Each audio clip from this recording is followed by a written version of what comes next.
Hey fam, this is Monique here with Melanin Monarchy. We're continuing our expose on Depeche Mode today. I have three amazing DJs here, and we're going to sit down and we're going to talk about what they do in their own little DJ world around Depeche Mode. Stay tuned. Come along with me.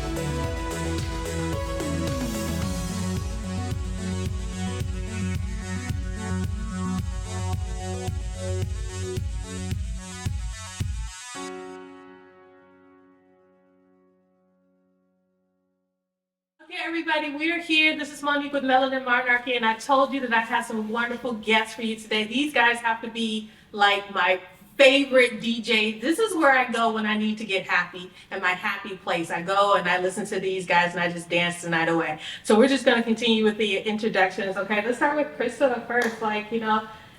Chrystal, just dark Chrystal. That's what we call her. Dark, beautiful Chrystal. Hey, right? everyone. Yes, and so then we have. Go ahead. Oh, Protolkall? Yeah, my name is Oscar, but I go by Protolkall. Right. Yeah, in the DJ scene. And I'm Jose Shuton, and I'm also a DJ. All right. So how did you guys start DJing? Like, when did you start DJing? Start with? Actually, I started in 1985. Wow. Yeah, so I've been DJing for a long time. So, but you were a kid at that time. Yeah, I was about 19, Oh, 19 years old. That's when kids kind of started, yeah. And actually, the very first vinyl record that I ever bought was Get the Balance Right. Oh, really? That was honestly the first one. The first vinyl you ever purchased? First vinyl record that I bought. Okay. When I first started DJing. Wow. Yeah, so those are the vinyl days, though. There was no CDs, there was no USB. So yeah, it was that was actually the first one, and then from there I just started my collection. Okay, so what Collection happened to records. that vinyl? Do we still I have still the have it. original? You have the I still have original it. one? Mhm. How much can I pay you for it? Ooh, it's not for sale. All right, so Chrystal, how did you start DJing? Yeah, so I started in 2001. Okay. So it's been a little over 20 years. I started DJing because someone I knew said, hey, you have great taste in music. You should try DJing. Just like that? Just like that. And so what was your first gig? What was the first thing that you actually got out of your comfort zone and actually did it? My first gig was at God 80s Okay. at the Halikali. Where is in that? Downey or Lakewood, one of those two. Okay. And it was an industrial set. Okay. So it was pretty cool. Do you remember what the first song you did? Or Oh no? my goodness. That's- The first song I played was Revolting Cocks, Being Steers and Queers. My brother loved Revolting Cock. I'm telling my brother, okay, we'll talk about Merrick later. Okay, so that was your first, okay. First song I played was that, and it was interesting for the crowd, but now you can put it on and anyone will dance to it. Yeah. At that time it was a little rare. Okay. All right, so Mr. Protolkall, what was the first time you got into DJing? The first time I DJed was in high school. It was actually for a church dance. Okay. And back then, it was purely new wave. Jose and I had talked about this. So the church dance, you weren't like scratching Kurt and Franklin and No. all that other kind of stuff? What were you No, doing? these kids loved new wave, Okay. and it was all about ska back then, and some pop music, that kind of thing. Who But then trusted you to do DJ at the church? Yeah, right? Like- Yeah, but it was, they needed some people to play, and so, we volunteered. We brought turntables and set up How some old were you speakers. then? I must have been like 16. Okay. Yeah. And then I think a couple years later, Richard Blade did this big thing at... Richard Blade, yeah. Richard, you keep popping up. You need to come and sit and talk to me. Go ahead. Yeah, he did this thing at the Santa Anita Mall for New Year's Eve, and we closed it off. And so we supported him at the very beginning, and then he came on at the very end with Poor Man. Okay. So that was like the first, DJing Depeche Mode, New Wave, New Order, that kind of music. And then I took a break from it, from raising kids in college and going into the corporate world. Uh-huh. And then one day I ran into Chrystal through a mutual friend, and we were talking about Depeche Mode, and I told her about this campaign that we have for getting them a Hollywood star on the Walk of Fame. So you're responsible for that. Yeah. Oh, wow. Yeah, with the help of Chrystal Okay. and Danny Carrasco and a few other people, and Ray from Chaos Records, Ray Chaos. But anyway, yeah, we talked about it, and I don't know. We said let's do a night. Let's do and Around what year was this? that was 2014, 2015. All right, so that was fairly Yeah. recent, Mhm. right? Yeah. It wasn't. It hasn't been that long. Okay. Yeah, and then from there we just started doing some dance nights, and to support the campaign, the Depeche Mode Hollywood Star campaign, we created Depeche Mode Fan Club LA. Okay. And it- Oh, so that came before the fan club came. Yeah, the Hollywood Star campaign had been around. I started it in 2013 Okay. with another group of people with the support of Ray, but then we kind of really focused and launched it in 2015. Okay. Mhm. I don't know why I thought that the fan club was there at the time that the convention started. So when did the convention start? The first convention was in 1996. Okay. Yeah, and it was a Was it every year at that time? Another group of people ran it before then.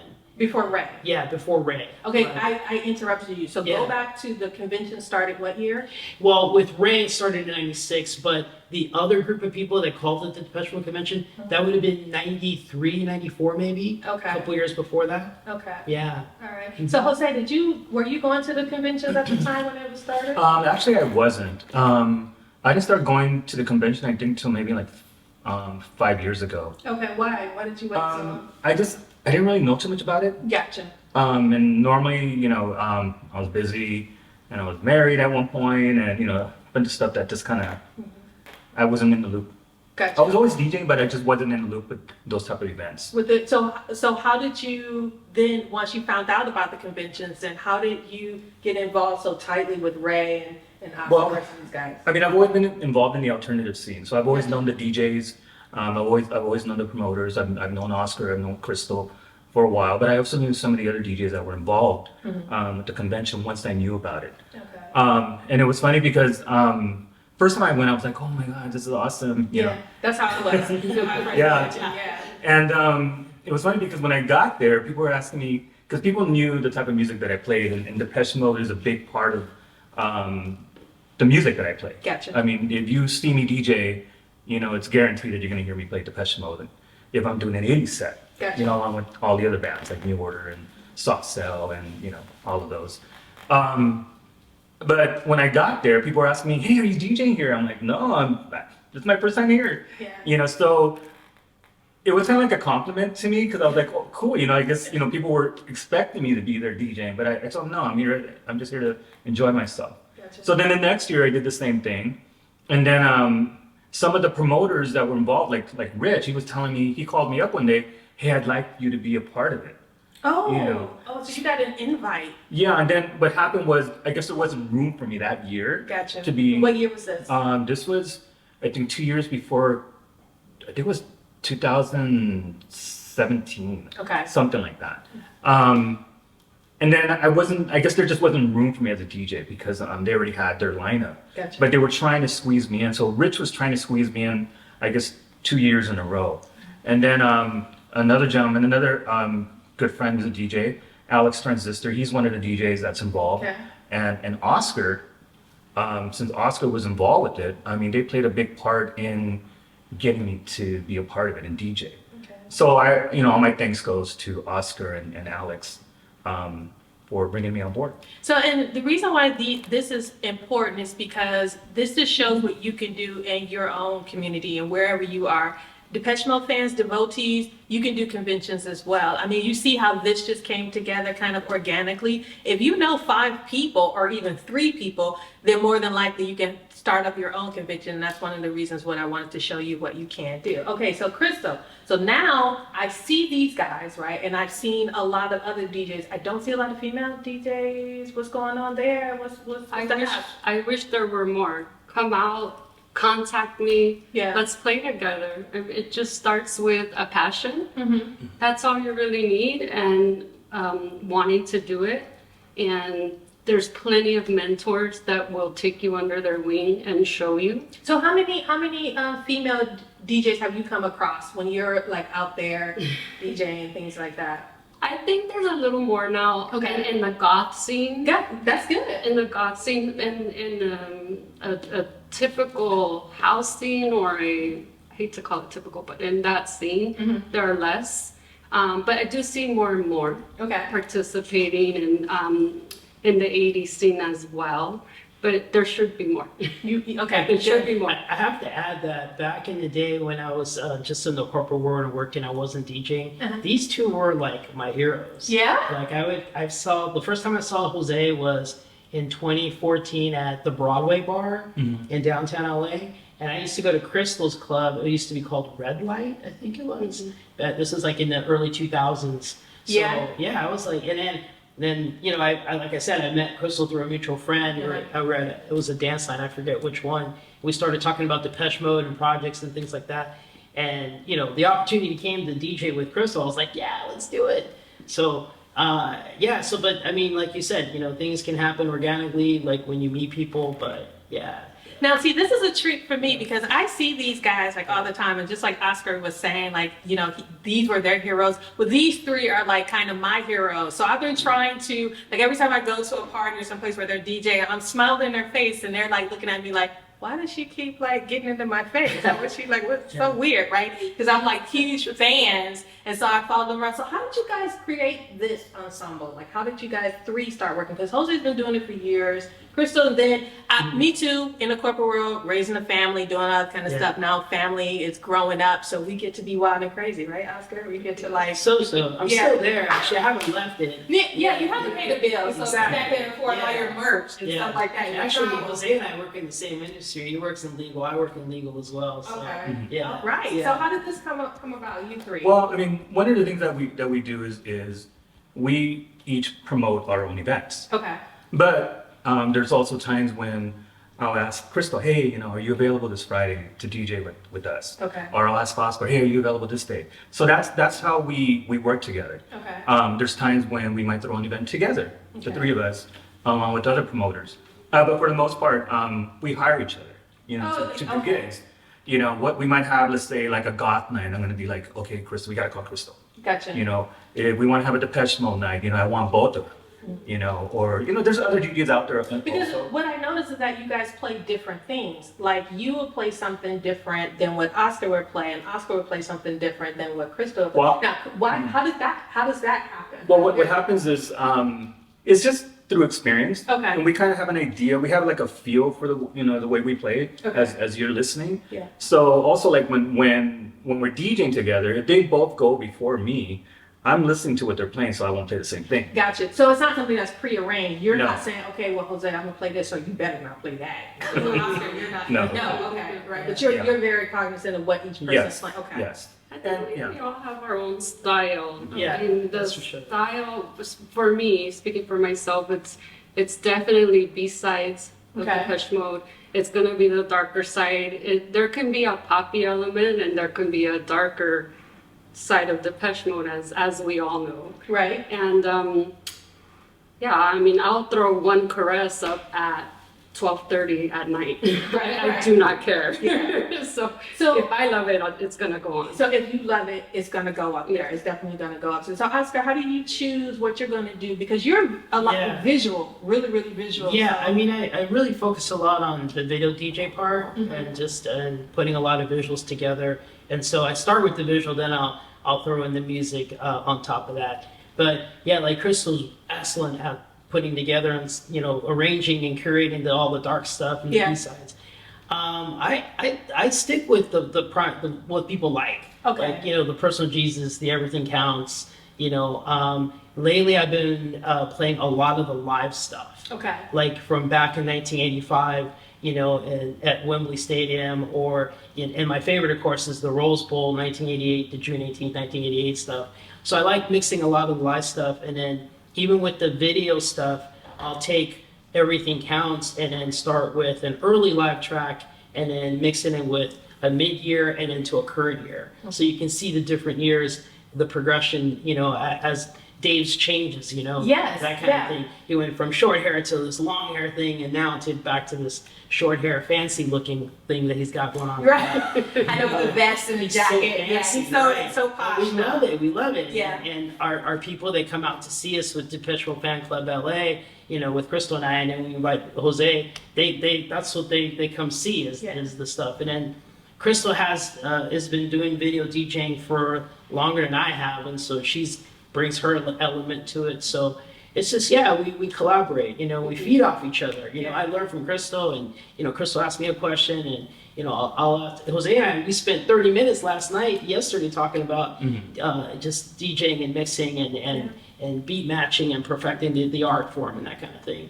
So the three of us are constantly in communication, and, you know, we get a So how does one come into this? Because you guys have already like gelled and you guys already created a relationship. Is there any room for anybody else to come in, or is it Always. yeah, absolutely. Yes. Yeah, absolutely. I mean, there's pretty much, I would say in the East Side LA scene, club Gotcha. scene, and the alternative scene that we're a part of, there's a good pool of DJs, Okay. you know, and you know, we pretty much know who's who, and you know, we try to encourage, you know, those up and coming DJs to, you know, to approach us, you know, because a lot of times I'll hear one DJ that maybe I've never heard of before. Gotcha. And if I hear him and I think he's you know, he's playing the good music, he can mix, he can beat match, he knows how to put his music together, I'll ask him, hey, you know, you want to come on board one of these nights?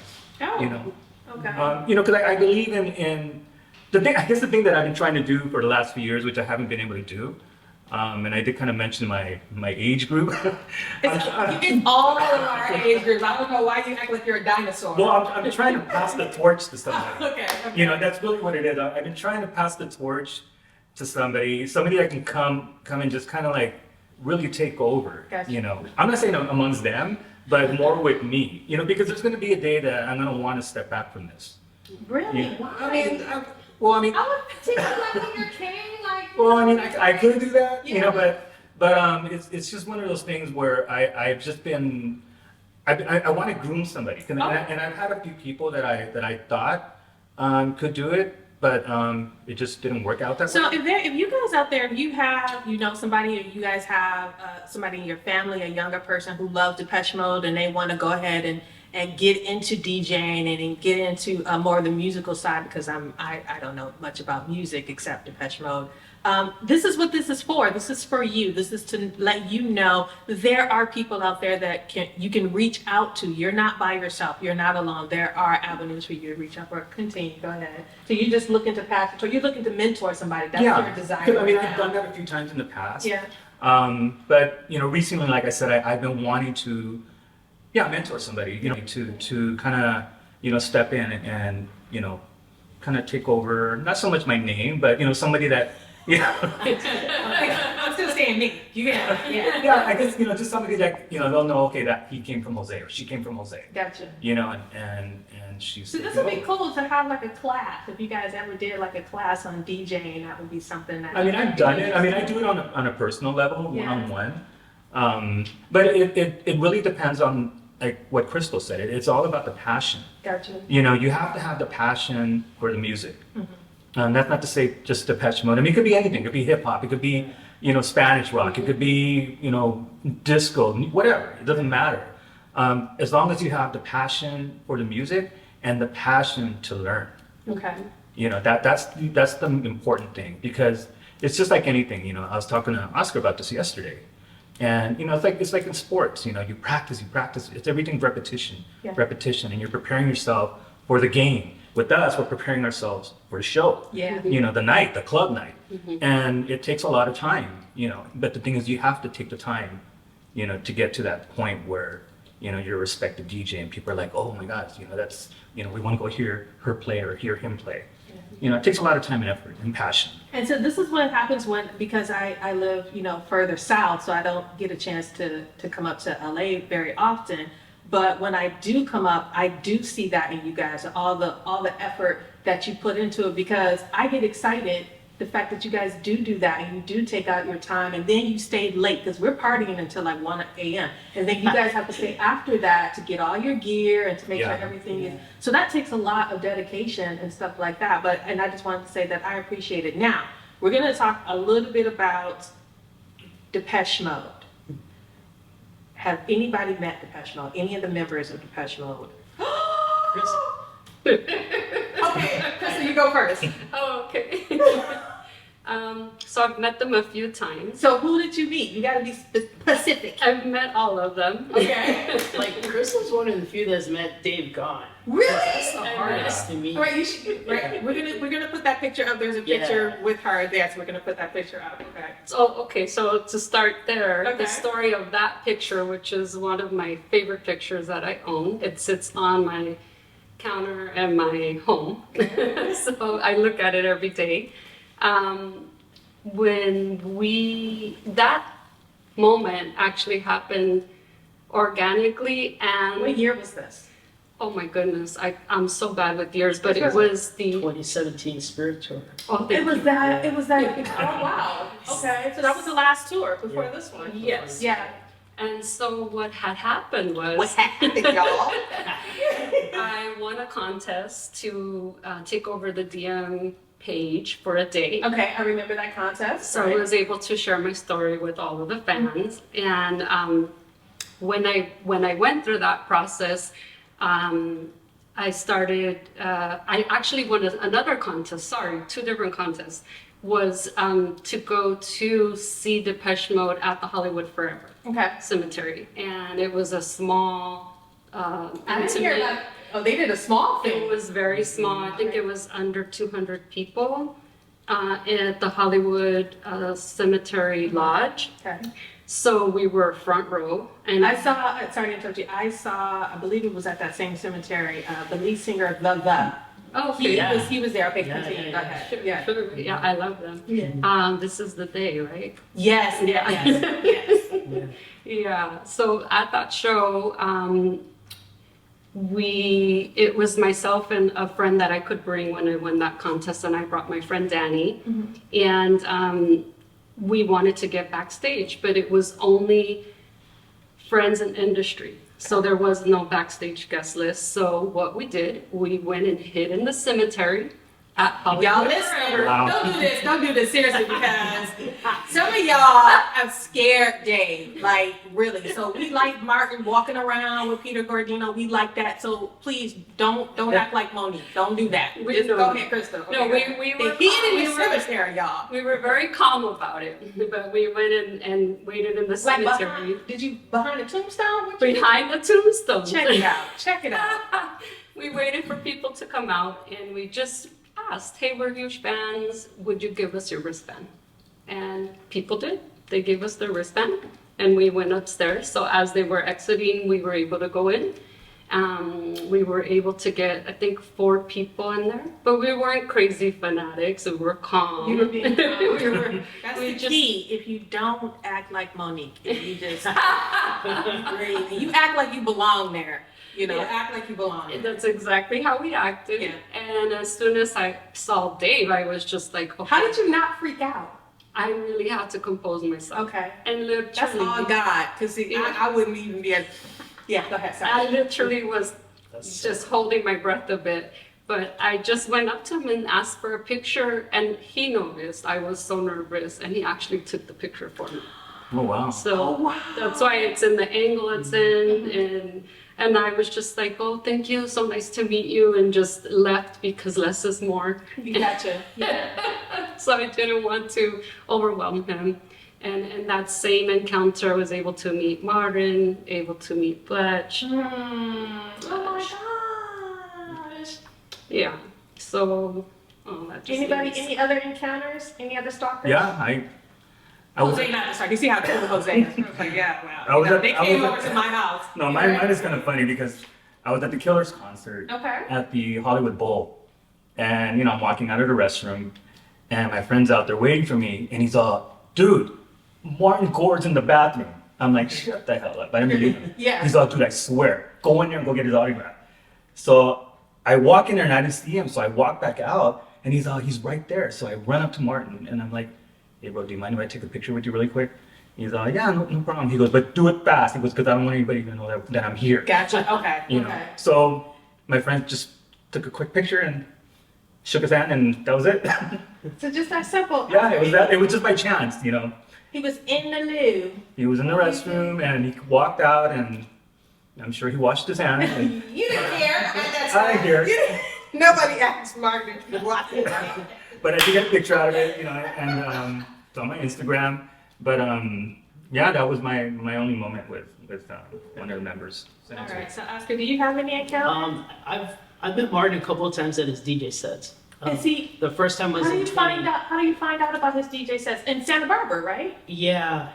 I don't know. How did I find out about? There was one here in LA, and that one was in 2015, and that one was by chance because the DJ hardware I use is by a company called Native Instruments.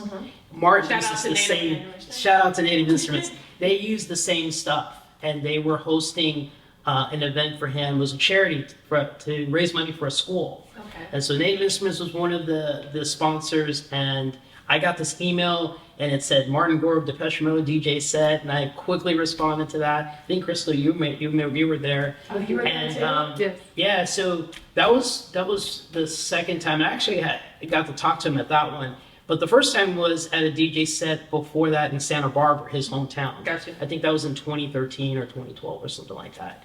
But I think I don't have a moment with Dave Gaughan, but I do have an awesome moment with Andrew Fletcher. Fletch. It was actually because of Danny.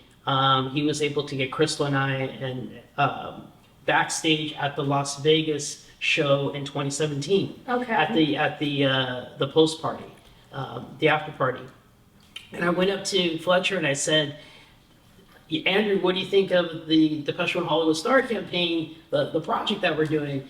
And he says to me, love it, make it happen, make it happen. He said He said that I freaked out. I told Chrystal about it. She's like, yeah, he's such a sweetheart, just a great guy. And yeah, miss him.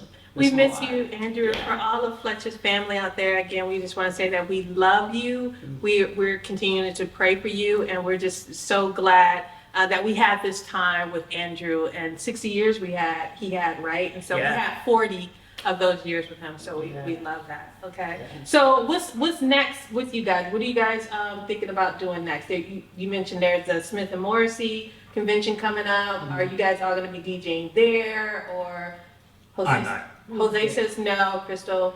Not at Smith and Morrissey, no. Okay. Yeah. And then Oscar, you will. Okay. Yeah, I'll and be then there. what other things do you plan on having come up for you? Because I know everybody is not everybody, but a lot of people are following Depeche Mode. We know fans that are going to be in London. We know fans that are going to be in Dublin. Fans that are going to be at different places, right? So what are you guys going to be doing for that? Are you still traveling or no? Personally, yes. Yeah. So what's next, you guys? What are you guys going to be doing while they're on tour? Are you guys going to be doing any more parties or anything like that? Yeah, so this year would be our third year celebrating the Depeche Mode 101 concert. Gotcha. Yeah, the Rose Bowl concert. And we Now, did- who was there? Who was actually there? Yeah. I was there. Now, I'll never forget that. I've talked to a lot of people, and I say Jose is probably the most convincing 88 story. Tell us, because I know we're running short on time, but tell us a little bit about your 88 experience. Well, I mean, it was Wire, it was OMD, Thomas Dolby, and Depeche Mode. My son was just born, so I think that was kind of like the first time after like maybe 4 months that I was actually able to go out. Gotcha. Because taking care of my son when he was a baby. Hi, baby. But it was amazing. It was I can't even describe it. I mean, out of all the concerts that I've ever been to, when you talk about energy, like what Chrystal was saying, that energy was there at the Rose Bowl. Then the humongous food fight. I mean, there was this food fight, and it actually. Where people get food that they fight.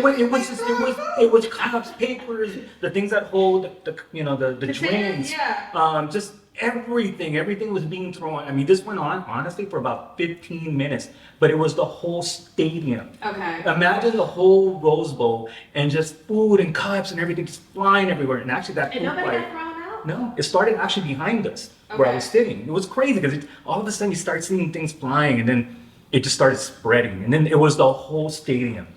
That was a trip. It was hilarious at the same time. Right. But and everybody was just going nuts.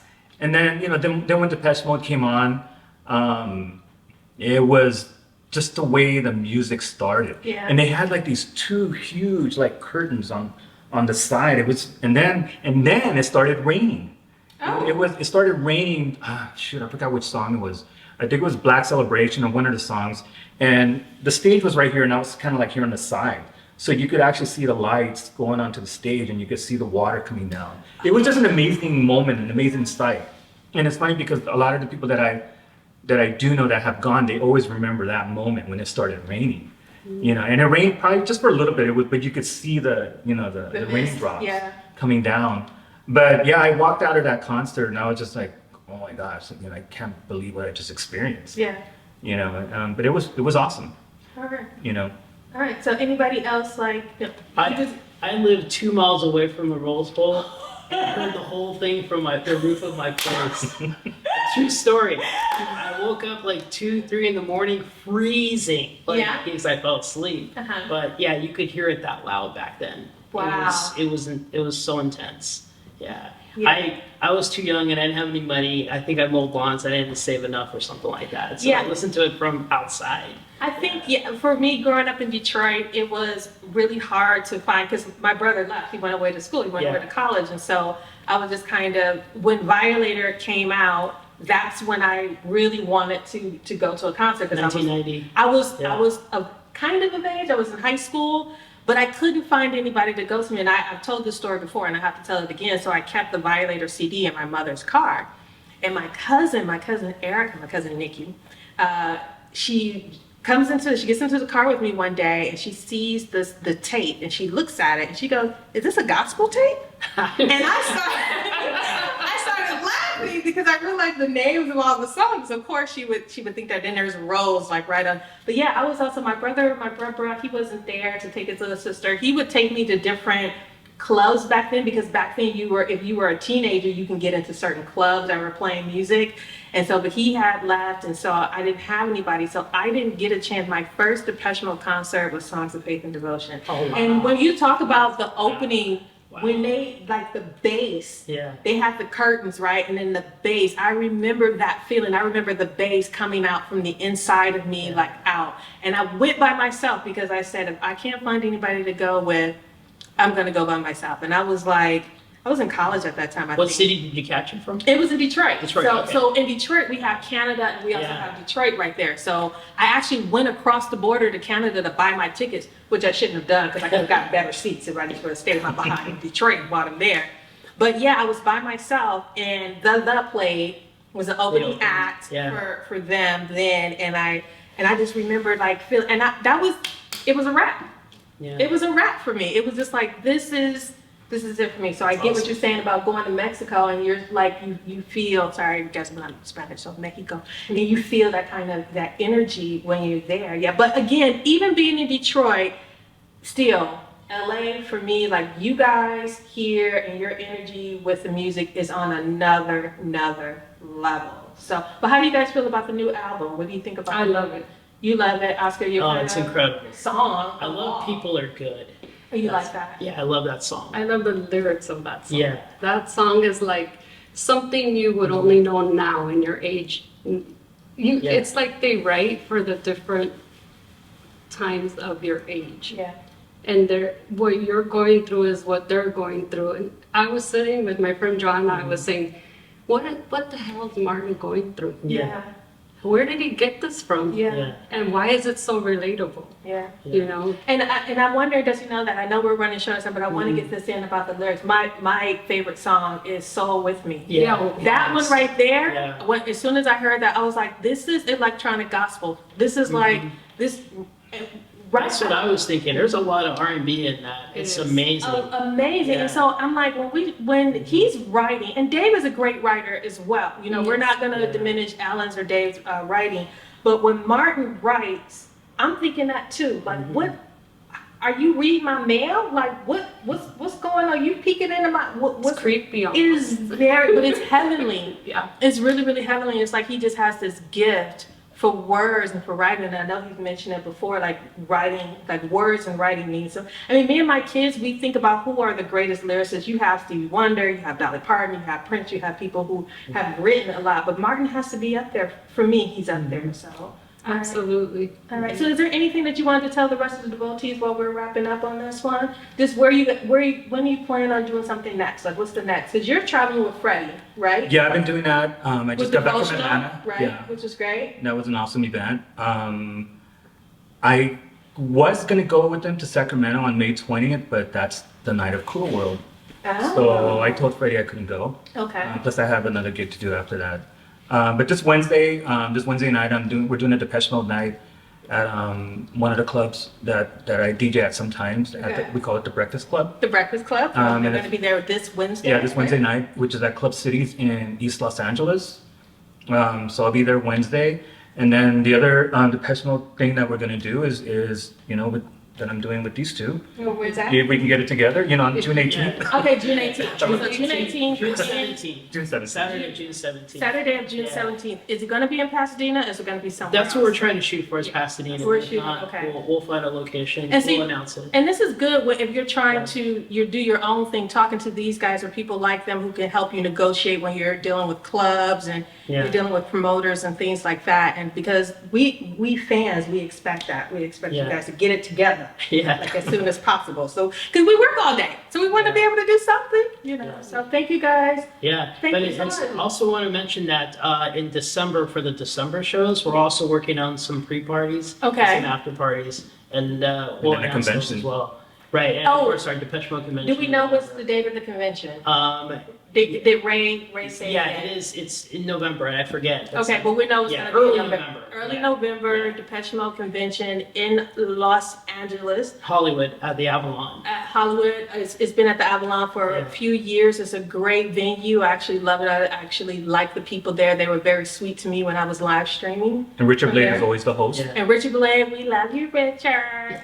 There was actually, if you're watching, I met a girl who came up to my live stream. She was a young girl. She was from Arizona. She's a Richard Blade fan. She had a whole poster of Richard Blade. I did not get her name and her information, but if you guys out there, you know who that young lady is. She's from Arizona. She's a Richard Blade fan. Please reach out to me. I would love to try to connect her for a meeting with Richard Blade if that's possible, okay? So you guys, thank you so much. This is Monique with Melanin Monarchy, and we had DJ Jose right here, we had Dark Chrystal right here, and we have Protolkall, and we just thank you for just listening to us and coming with us. See you next time.